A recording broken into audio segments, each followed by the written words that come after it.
Vous savez qu'en 2001,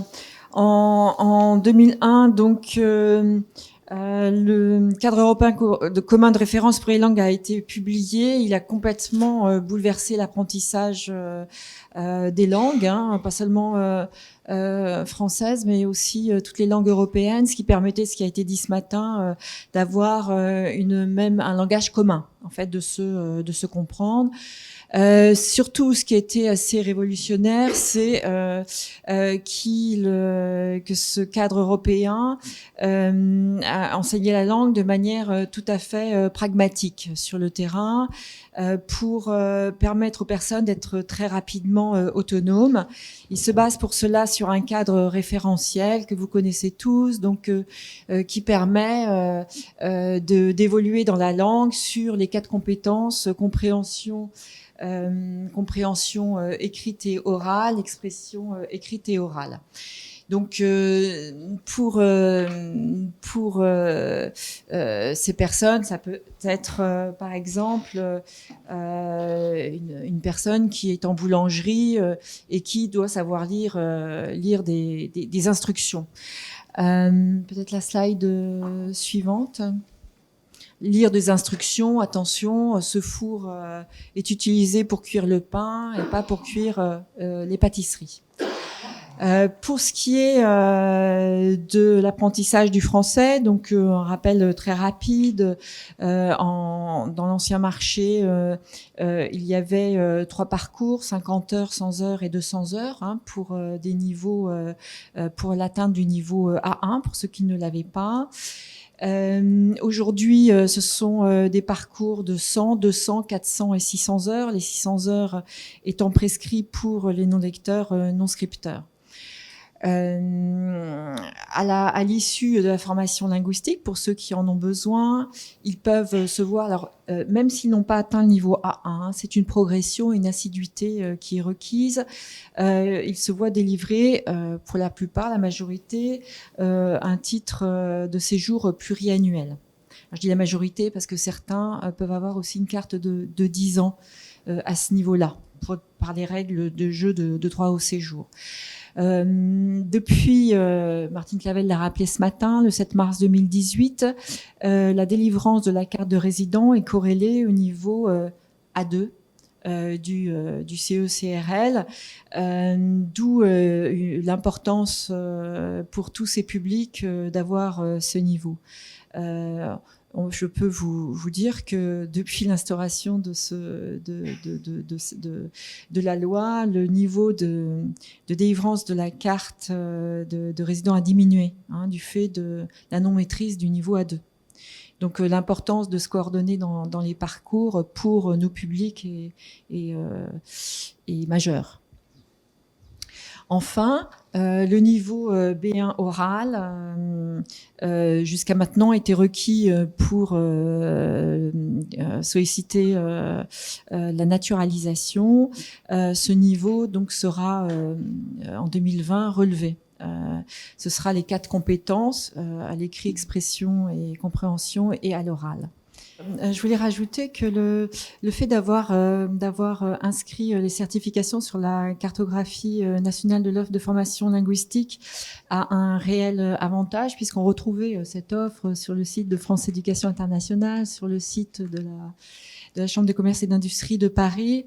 Et on cherchait une solution, hein, ça fait 2 ans qu'on en parle ensemble, pour avoir un endroit où on puisse retrouver ces centres de certification. Donc aujourd'hui, elle figure voilà, sur la cartographie, ce qui permet à tout un chacun, et je pense notamment aussi aux préfectures qui sont chargées d'orienter les étrangers qui ont besoin de trouver des centres de formation rapidement vers cette cartographie. Voilà. Donc je vais laisser la parole à Stéphane Alati, donc qui est chargé de programme au bureau des tests, voilà, pour nous parler de comment ça se présente, et notamment tout le travail qui est effectué depuis surtout l'inscription des tests dans le cahier des charges du marché OFI FL19. Bonjour. Donc je représente aujourd'hui France Éducation Internationale, plus précisément le département évaluation et certification. Alors non seulement pour le test de connaissance du français, le TCF, aussi pour le DILF, hein, le DELF et le DALF, puisque le DELF notamment fait partie des actions de formation qui sont les plus demandées, notamment en Île-de-France. Et tout ça pour des enjeux qui sont un peu différents de ce dont on a parlé jusqu'à présent. Ça peut être par exemple l'immigration ou bien la preuve de son niveau de langue en vue de son insertion professionnelle sur des niveaux relativement élevés. Maintenant, sur les plus petits niveaux, et notamment pour l'acquisition de la carte de résident, l'acquisition de la nationalité, ou même encore la base, hein, c'est-à-dire le premier pas dans la langue française avec le niveau A1.1, puisque qui est certifié par le DILF, qui existe encore, et aussi pour la certification à l'issue du marché A1.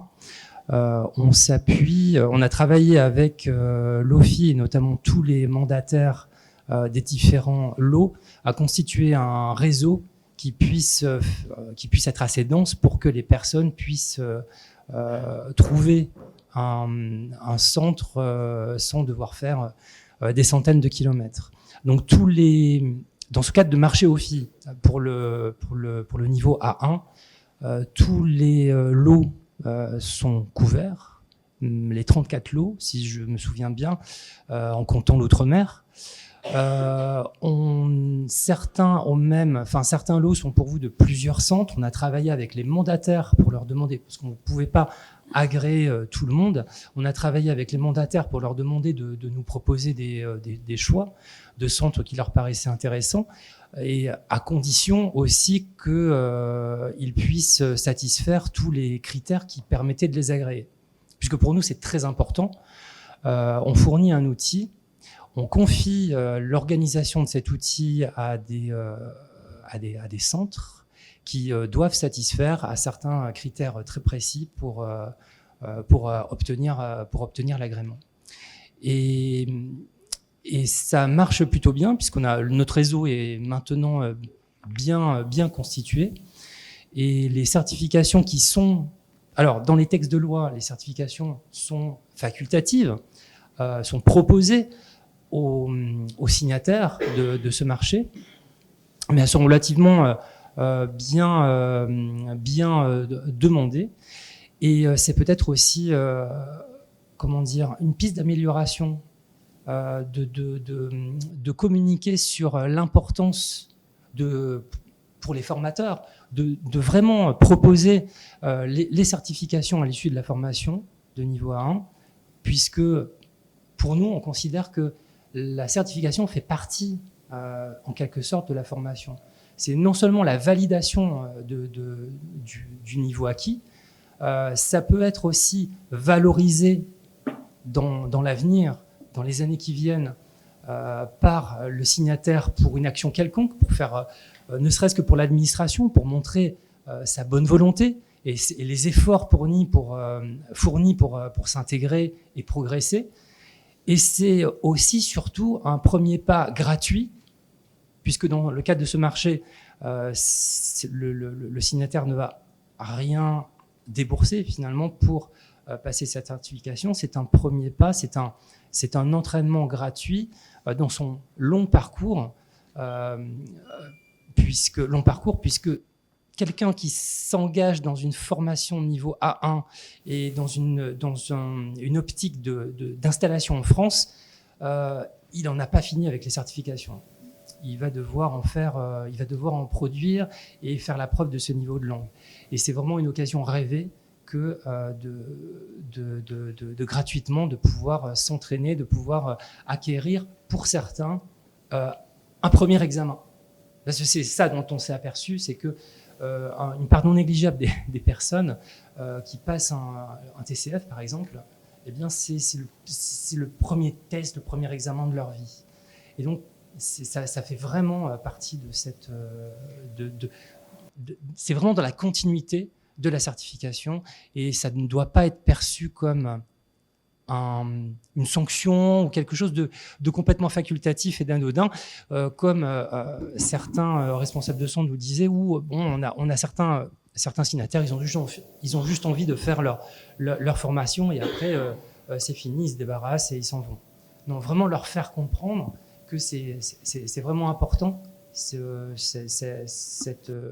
au-delà du papier obtenu ou de l'attestation, il y a la démarche derrière, et l'entraînement qui permet de gérer au mieux son parcours de primo-arrivant ou d'arrivant. Je ne vais pas trop m'attarder là-dessus. Oui, merci Monsieur Attali. Donc je voulais savoir si Monsieur Migneux partageait son point de vue, voilà, qui travaille à la direction des relations internationales de l'enseignement, le français des affaires, French for Business, à la CCI de Paris, et peut-être aussi nous faire une petite ouverture sur le français opérandi aussi, donc cette particularité de ce certificat que vous avez développé. Oui. Oui. En effet, donc à la Chambre de commerce et d'industrie de Paris, il existe une direction spécialisée dans la certification en langue française. Je reprends par là parce que c'est vrai que beaucoup de gens, de prime abord, quand je leur dis que je travaille à la CCI Paris-Île-de-France et que je leur dis que je travaille dans la certification en langue française, ils voient pas le lien, ils voient pas le rapport. Or, c'est une activité de la Chambre qui existe déjà depuis 1958, où on participe à cet effort de formation linguistique en proposant des certifications en langue française. Donc d'une part, comme il nous a déjà été présenté un petit peu, il y a le TEF, donc sur lequel je ne vais pas revenir, je crois que vous l'avez déjà tous bien compris, qui permet d'obtenir la carte de résident longue durée pour le niveau A2, la naturalisation française pour le niveau B1, et comme Stéphane vient de le dire, aussi le TEF peut tout à fait être utilisé dans le cadre du marché de l'OFI 19FL. Voilà, c'est des utilités similaires, donc sur lesquelles je ne vais pas insister.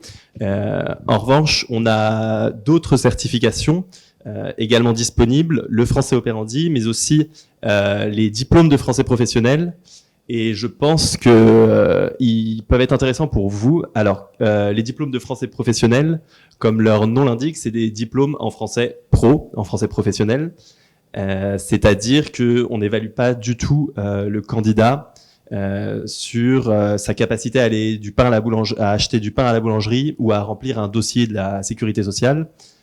C'est vraiment, on met le candidat face à des tâches et des situations de la vie professionnelle, des documents de la vie professionnelle. Donc des mails, des agendas, pour des niveaux plus avancés, les organigrammes. Et ces diplômes, d'ailleurs, ont été créés main dans la main entre nos experts pédagogiques et des experts issus du monde professionnel. Ils servent vraiment à attester à ce que il montre que la personne peut travailler en français. En fait, c'est un diplôme qui montre que la personne peut travailler en français. Et pourquoi je vous en parle à vous ici cet après-midi? Parce que pour des primo-arrivants ou des migrants, c'est peut-être pas la première utilité à laquelle on penserait. C'est pas vers ce public-là vers lequel on irait. Or, ces diplômes, ils sont disponibles dès le niveau A1 du CECRL. Donc, ils peuvent vraiment déjà être proposés d'ores et déjà à des petits niveaux, et ces diplômes constituent un véritable tremplin vers le marché du travail, vers l'emploi, parce que je ne sais pas si vous imaginez quand un candidat a sur son CV et montre au recruteur qu'il a un diplôme de français professionnel. Ça lui montre sa capacité à travailler en français, et ça envoie vraiment un signal fort à l'employeur sur sa capacité à travailler en français. Donc c'est en ça que ce sont des diplômes qui peuvent être proposés à des primo-arrivants ou à des migrants. Et ils vont jusqu'au niveau C1. Donc ça peut même être prolongé, ça peut même être proposé au-delà d'un parcours d'intégration, même plusieurs années après, et c'est une vraie plus-value pour l'individu qui gagne en employabilité Et on le sait, le travail est vecteur d'intégration. Donc, pour une personne étrangère, ce diplôme peut lui permettre de s'intégrer davantage dans la société française. Ouh, ça ne tombera pas plus bas. J'en profite également pour dire, merci, que c'est non, c'est pas grave, que ces diplômes sont également reconnus pour la carte de résident et aussi pour la naturalisation française. C'est-à-dire que nous, on a des candidats qui joignent, j'ai envie de dire, l'utile à l'agréable, mais qui passent, par exemple, un diplôme de français des affaires A2 pour eux gagner en employabilité, mais aussi pour obtenir la carte de résident. Il faut savoir qu'on a 3 gammes de diplômes de français professionnel. La première gamme, c'est le diplôme de français des affaires. C'est notre diplôme le plus généraliste, où en fait le candidat est face à des situations de la vie quotidienne, enfin de la vie professionnelle qu'on retrouve dans toutes les entreprises. Et donc on le met face à des tâches comme présenter son entreprise, présenter son poste, présenter un produit. Pour des plus gros niveaux, mener une réunion, lire un organigramme, ce genre de choses, donc qu'on retrouve dans tous les secteurs d'activité. Et ensuite, on a 2 autres diplômes de français professionnel qui sont les secteurs donc spécialisés dans un secteur d'activité précis, hôtellerie, tourisme, restauration. Donc pour des personnes donc travaillant dans ce secteur d'activité-là, et le diplôme de français professionnel en relations internationales. Voilà. Donc ça, c'est vraiment des diplômes qui peuvent être intégrés à des parcours de formation. On peut construire un parcours de formation avec en sortie un diplôme de français professionnel. Il y a également, comme le disait Madame Hérault, le français opérandi, ça c'est un certificat français opérandi. En fait, c'est un certificat sur mesure que l'on crée entre nos experts pédagogiques et les formateurs d'un organisme de formation. Et ça concerne les métiers en tension, donc tous les métiers du bâtiment, de la restauration, l'ensemble des métiers en tension. Et là, on crée une ingénierie de formation. Alors, on crée, quand je dis on co-construit, parce que c'est pas notre équipe pédagogique qui fait le travail. Nous, en fait, on va former les formateurs des organismes de formation pour les aider à créer cette ingénierie de formation spécialisée, par exemple, pour des personnes travaillant dans le secteur du nettoyage, et on va leur faire un certificat sur mesure prouvant leur capacité en français à travailler dans ce secteur d'activité précis. Voilà. Oui. Il y a un exemple intéressant qui a été monté avec une régie de quartier sur Paris. Donc les agents de la régie de quartier ont passé le diplôme, et leur premier niveau de diplôme, on est un peu sur la même logique d'un premier niveau et un diplôme remis en France. Ce qui est quand même intéressant. Je profite parce qu'avec vous deux, le réseau des Cariforef a travaillé avec vos institutions pour améliorer le référencement, la mise en visibilité des certifications. Donc, nous avons fait des courriers communs, Linda et le président, à l'époque, président du RCO, et chacun de vos responsables de structure, pour encourager les centres labellisés par chacune de vos institutions à venir référencer leur offre dans chacun des Cariforef régionaux. Donc, nous souhaitons, et c'était un peu l'objectif de la journée, continuer à cette démarche, notamment sur le volet des tests, où les préparations aux tests ne sont pas si nombreuses, même si ce matin, tu as réussi à montrer en Bourgogne-Franche-Comté, effectivement, on a une offre intéressante. Ce n'est pas le cas dans tous les Cariforef, donc on aimerait, avec Linda, renouveler cette opération, et c'est en cela que le travail des certificateurs et des Cariforef est important, puisqu'en fait, on doit accompagner vos organismes, comme vous, madame, et ça doit vous mettre en visibilité maximale pour pouvoir nourrir les suites de parcours certifiants, parce que je vous rejoins complètement sur l'importance de continuer toujours et avec un niveau de certification. J'en profite pour passer le relais à Malika. Alors, Malika, elle vient dans une démarche un peu complémentaire. Le réseau des Cariforef travaille avec les certificateurs et accompagne des réseaux qui essayent eux-mêmes d'accompagner leurs organismes à se mettre en visibilité. déjà, et puis à montrer effectivement comment ils se sont engagés auprès de chacune de vos certifications. Certains centres sont multicartes, on pourrait dire, sont capables d'avoir des certifications de l'ex-CIEP ou de la CCI. Vous pouvez peut-être nous expliquer comment ça se passe pour Frenchy Normandie. Merci à vous de me donner la parole. Malika Bézou, directrice de Frenchy Normandie. Je me fais aussi porte-parole d'un groupement qu'on appelle le groupement FLE, qui n'a pas pu être présent aujourd'hui. Donc, le groupement FLE, pour vous faire en quelques lignes la présentation, c'est une association qui regroupe une trentaine d'écoles qui sont des centres de FLE, qui sont tous labellisés qualité FLE. Donc voilà, Caroline Mouton-Mounias qui est ici présente. Donc la spécificité est donc de suivre un référentiel de qualité, et tous ces centres, pour faire partie de ce groupement FLE, doivent avoir ce label qu'on passe tous les 4 ans avec un grand plaisir non dissimulé. Merci Caroline. Donc c'est beaucoup de travail, mais c'est aussi pour montrer que ce groupement se veut porteur de grande qualité auprès de tous ses partenaires. Et donc les tests, c'est un domaine qu'on connaît bien. On a fait un petit sondage justement dans les écoles du groupement FLE. Sur la trentaine de centres, on en a 25 qui font passer des tests. Donc c'est pour montrer aussi l'importance des TCF, des DELF-DALF, etc., du TEF aussi. Donc ça montre que la certification est quelque chose pour les apprenants qui est très importante. On apprend le français, mais on veut vraiment montrer que à la fin de la formation, on est capable d'avoir un niveau suffisant pour pouvoir soit continuer ses études en France, soit travailler, enfin vraiment chacun avec son parcours spécifique, mais le certificat est hyper important. Dans notre école, je vais prendre un peu mon Frenchy Normandie comme exemple.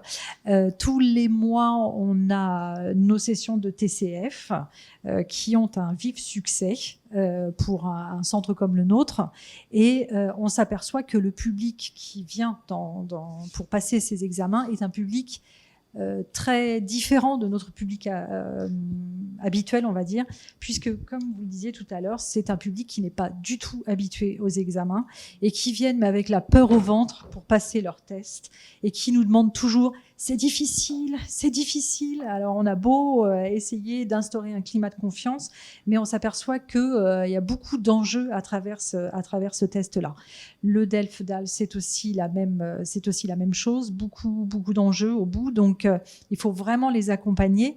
Et c'est vrai qu'avec la réforme du test sur la naturalisation, au mois d'avril, on se dit qu'on va avoir d'autres challenges à relever. Et là, en tant qu'organisme de formation, il va falloir aussi qu'on les accompagne sur toute cette préparation. Vous parliez des préparations aux examens, mais là, notre rôle va être encore plus important, puisqu'il va falloir essayer de former ce public sur les 4 compétences, et la compétence écrite est notamment, je pense, à mon avis, le plus gros enjeu. Donc, on aura certainement besoin de se poser, de réfléchir pour adopter les meilleures stratégies possibles pour les amener vers la réussite, puisque ces tests représentent un coût aussi pour tout ce public-là, et donc il va falloir vraiment qu'on essaie de les accompagner le plus possible. On peut rappeler que le niveau A1 peut être pris en charge dans le cadre de la formation au FI, ce qui était déjà un grand progrès dans la réforme cette année. Et effectivement, je pense qu'il faut accompagner aussi les publics à choisir les certifications avec un coût raisonnable. Et on sait que les coûts vont être très différents selon les organismes. Je voulais juste reprendre la parole là aussi, un peu comme Linda tout à l'heure, pour annoncer qu'il y a une convention qui est en cours avec le groupement FLE, puisque le groupement FLE travaille depuis presque 3 ans avec nous. Et en fait, c'est inspiré de la réforme de la formation professionnelle, en sentant bien les enjeux qui étaient quelquefois nouveaux pour ces structures qui travaillaient avec des étudiants ou des salariés étrangers qui n'avaient pas vu l'impact peut-être du compte personnel de formation, par exemple, en France. Et donc, nous sommes sollicités depuis presque 3 ans pour des interventions ponctuelles sur les journées annuelles où nous sommes venus présenter la réforme de la formation professionnelle en 2017, en 2018 l'importance des certifications. Donc un projet est dans les tuyaux avec le président du groupement FLE, anciennement ça a été initié par Monsieur de Bouter, et donc le réseau des Cariforef. Dans la deuxième peut-être piste de collaboration, alors peut-être différente, on peut dire que nous sommes accompagnés par l'ADAN pour optimiser les liens entre nos systèmes d'information, notamment pour que dans la carto que vous avez vue ce matin, on puisse rajouter un petit onglet sur les tests. Les certificateurs enfin, je vous encourage à aller de toute façon sur leur site parce que leur cartographie est très bien faite, mais on réfléchit avec l'ADN et les certificateurs à utiliser une API qui permettrait d'aller chercher très facilement la donnée pour que les centres d'examen qui bougent tout le temps, comme vous l'avez dit, soient toujours à jour dans la cartographie. On aurait donc le parcours de formation et les lieux de passation, ce qui serait très aidant, d'après l'ADN, pour les auditeurs de l'OFI, les organismes aussi et les préfectures. Alors, en principe, on a un petit schéma à vous proposer. Ça pourrait prendre cette tête-là. Évolution cartotest, je crois. Donc, on a travaillé avec Élodie de l'ADN pour essayer d'imaginer, avec Didier Dumortier que vous avez vu ce matin, une personne de défi métier, ce que ça pourrait donner. Donc, on aurait sur la carte les résultats et où passer mon test, vous voyez. Et donc, à côté des formations, on pourrait toujours mettre en perspective le lieu de passation de test. Et puis, on a une version ordinateur. Et donc, voilà, l'idée c'est d'en faire quelque chose avec une appli mobile. On espère y arriver et charger vite les données. Mais en fait, c'était un peu l'idée pour que on fasse le lien entre cette cartographie sur laquelle il y a eu beaucoup de travail sur le repérage des préparations à la formation, mais ce travail exceptionnel des lieux de passation de tests, il est déjà fait. C'est pas la peine de réinventer l'eau chaude.